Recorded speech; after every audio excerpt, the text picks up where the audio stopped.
さあ、おはようみんな，こんにちは。哆啦 A 梦的现象的，快来到黎明史上继续讲。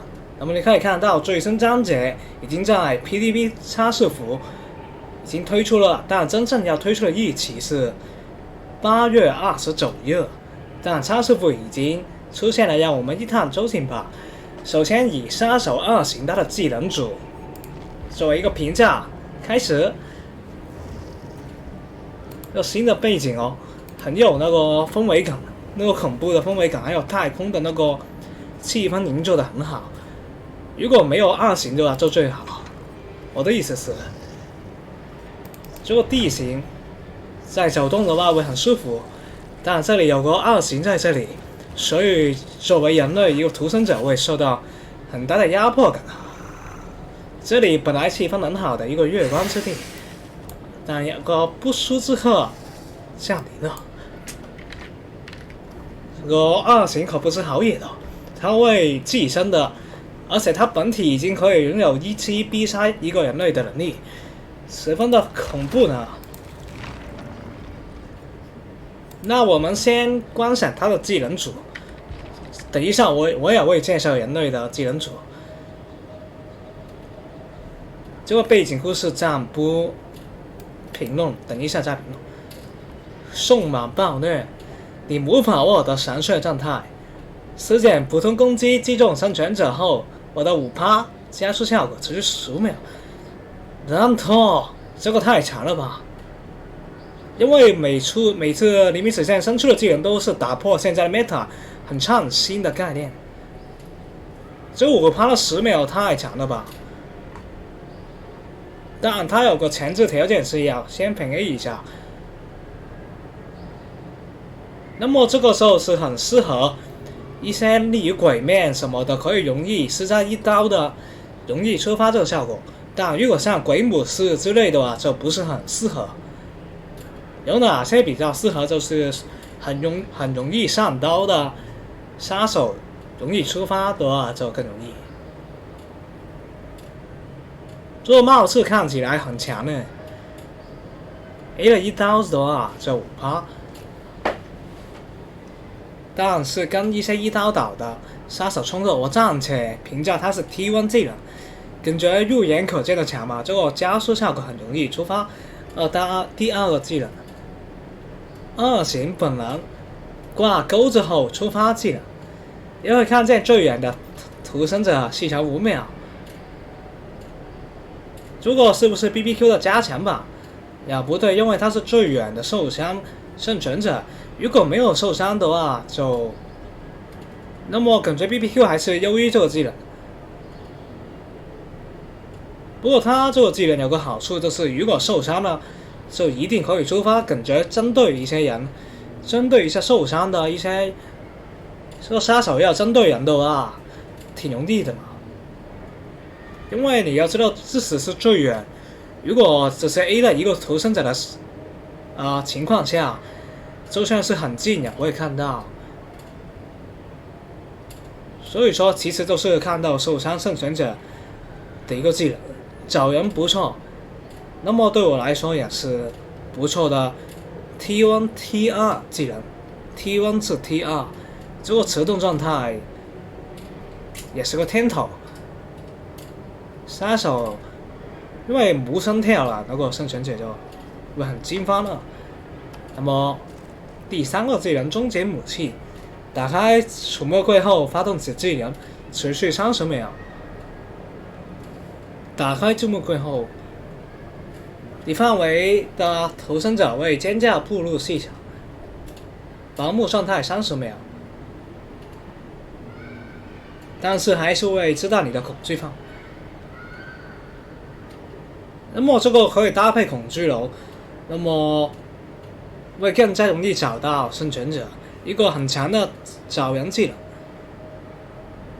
他感觉这个跟骑士腿有点相似，怎么感觉他就是开柜界的骑士腿？我这样说不知道你们有没有听懂？但是他找人的能力跟骑士腿是同一个强度的。他这个跟骑士腿是同一个强度，所以我这边也感觉他有不错的找人潜力。也是，那么它也是 T1 的，也是个 T1 的一个技能，不错啊，找人。那么其实这些也是要搭配一些控机的，不可能全部都带这些的，稍微再配一些控机的就比较好。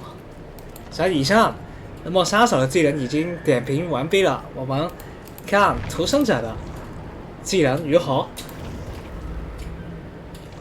有新出的生存者之后，我会让所有继承的大丈夫。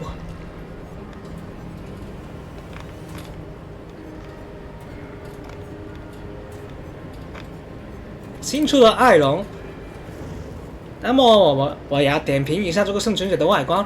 有些人就说他跟原本的人不像，因为其实 behavior 没有那个版权，所以他不像也是情有可原。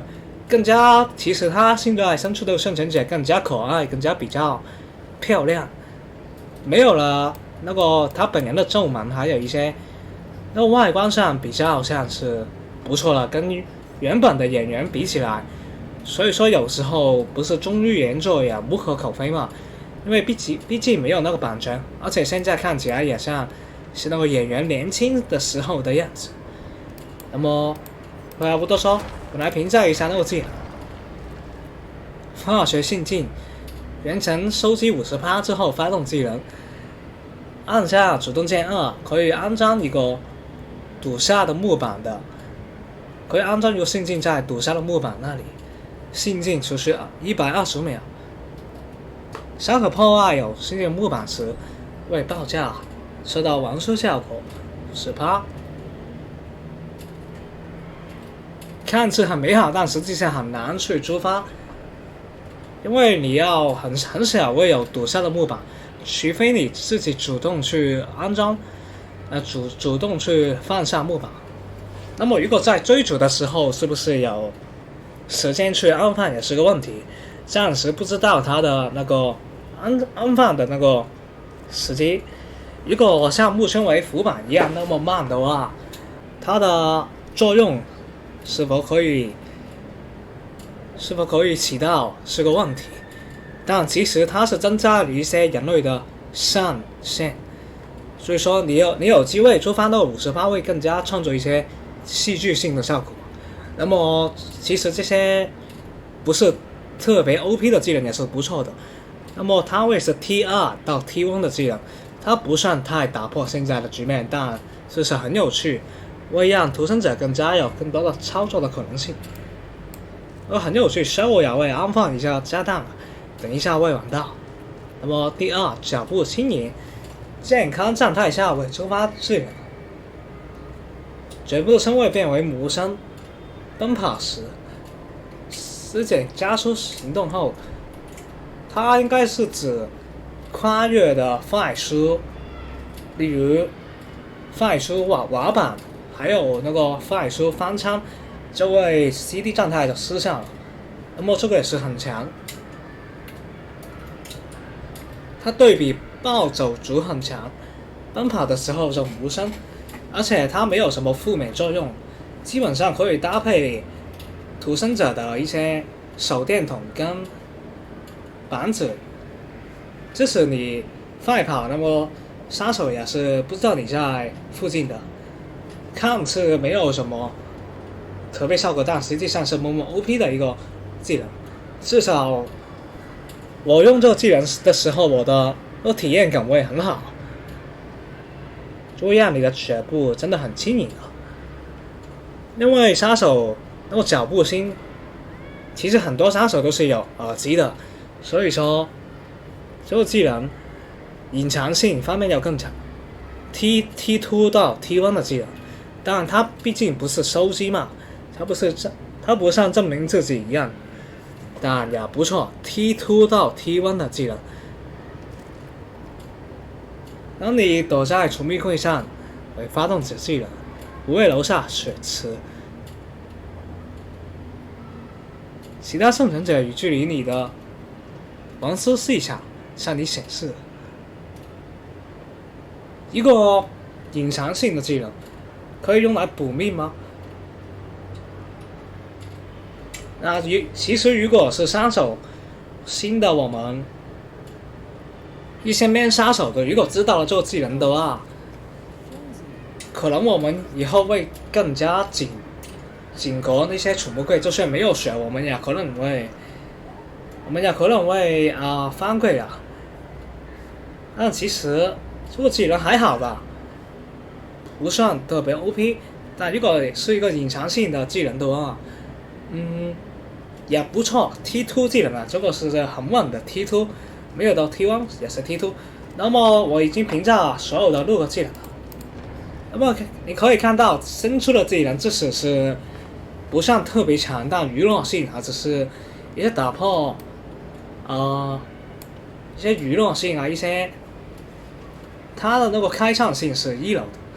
即使你不是用这个技能去赢，你也会获得很大的快感，在体验一些新的技能方面，可以更加开创一些全新的玩法。比如说这个是加强了隐藏楼的嘛，这个加强隐藏楼这2个技能，还有这个是针对一些攻击屠夫类的，那么可以搭配地雷跟闪光弹进行一个杀手的全方位的崩炸。那么杀手方面呢，也是开创了一些很多的玩法，例如 A 的1刀，你可以加速什么的，所以就是每次 DLC 的技能也是让人感到很有趣的。以上就是那技能差评的到此为止，谢谢大家支持。